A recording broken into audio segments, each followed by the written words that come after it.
भाषिक अस्मितेचा जुनाच मुद्दा स्थापनेच्या 20 वर्षांनी मनसेनं पुन्हा एकदा उचललाय। त्यामागचं राजकारण समजण्यासाठी आपल्याला लक्षात घ्यायला हवं की ज्या मुंबईमध्ये हा मुद्दा मनसे उचलतीये तिथलं भाषिक समीकरण आहे तरी कसं। 2011च्या जनगणनेच्या अनुसार मुंबईमध्ये 45% मराठी मतदार आहेत, तर हिंदी मतदारांची संख्या ही मुंबईमध्ये 20% आहे।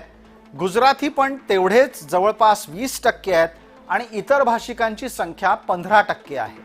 आता जर तुम्ही याचं गणित मांडलं तर दिसायला असंच दिसतं की अमराठी माणसं मुंबईत सर्वाधिक आहेत, पण जर राजकीय अर्थ काढायचा पाहिला तर तो असाच आहे की मराठी मतदार मुंबईत सर्वाधिक आहे।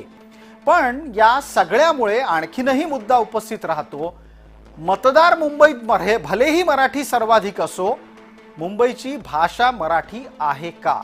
आणि त्याचं उत्तर आत्ता तरी कोणीही ठामपणे मुंबईतली व्यवहार भाषा मराठी आहे, मराठीच आहे, मराठीच राहील याबाबत होकार देत नाही।